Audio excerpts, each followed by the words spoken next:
आपण पाहत आहात राईट न्यूज, बातमी आहे तशी। निर्भया कन्स्ट्रक्शनच्या सुजित काटे यांनी माझ्यावर आरोप केला आहे की मी आरोग्यवर्धिनी केंद्राच्या कामात 10% पैसे मागितले आणि गुंडगिरी केली, असे खोटे आरोप करण्यात येत आहेत। असा खुलासा विजय सूर्यवंशी यांनी केला। सूर्यवंशी पुढे म्हणाले की आजपर्यंत माझ्या कारकिर्दीत काम करत असताना कधीच मी गुंडगिरी केली नाही। या आरोग्यवर्धिनी केंद्राचे काम हे निकृष्ट दर्जाचे झाले असून इन्स्ट्रुमेंटला 9 इंचाची वीट लिहिली असता इथे 6 इंचाची वीट वापरून बांधकाम 6 इंचामध्ये केले आहे। कामाची मुदत 4 मार्चला संपली आहे आणि जे आरोप काटे करत आहेत ते चुकीचे आहेत। नगरसेवक म्हणून काम करत असताना माझी जबाबदारी आहे की ज्या ठिकाणी चुकीचे काम होत असेल त्या विरोधात आवाज उठवणे।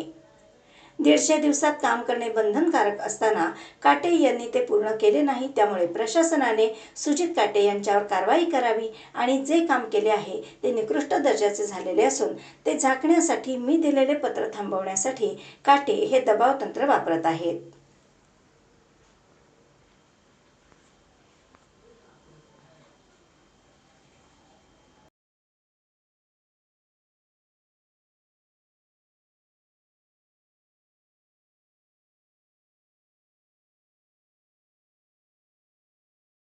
कन्स्ट्रक्शनच्या मालकाने माझ्यावर आरोप केला काटेने की मी जी इथं मोती चौकातल्या आरोग्यवर्धिनीचं केंद्र आहे त्या केंद्रासाठी 10% मागितले आणि मला गुंडगिरी केली।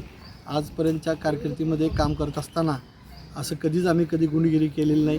त्याचबरोबर आज इथं जे आपण आलो आहे काम बघितलं तर काम हा निकृष्ट दर्जात झालं आहे। 6 इंची वीटमध्ये काम केलेलं आहे। इस्टिमेटला 9 इंची बांधकाम आहे, 6 इंची बांधकाम केले। त्याचबरोबर जे पिलर उभा केलेत ते पिलर ह्याच्यामधलं करायला पाहिजे, M20मध्ये RMC ह्याच्यामधलं आणून हे इथं काम करायला पाहिजे होतं, ते केलेलं नाही आहे, पाणी मारलेलं नाही आहे। आणि ह्या कामाची मुदत 4 मार्चला संपलेली आहे आणि 4 मार्चला मुदत 4 मार्च 2024ला मुदत संपली आहे।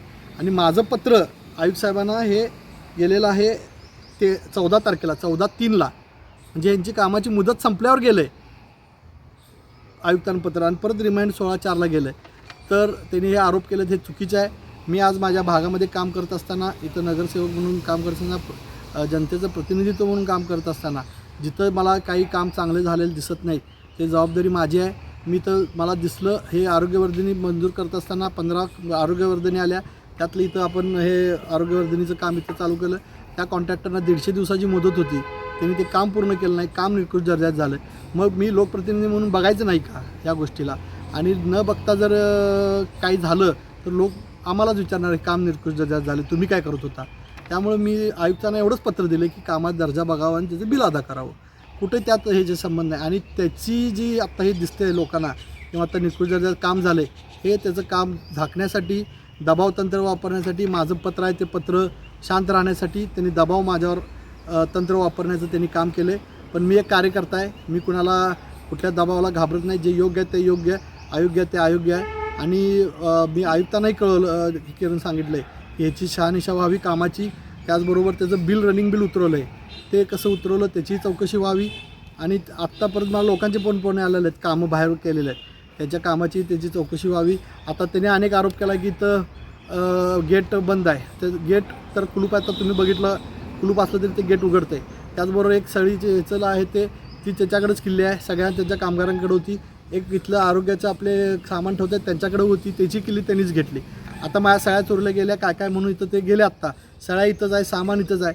बरं त्याचं काम होतं इथं वॉचमन ठेवणं, ते त्याने ठेवलेलं नाही, पाणी मारलेलं नाही। मग ह्या गोष्टी त्यानं करणं गरजेचं आहे।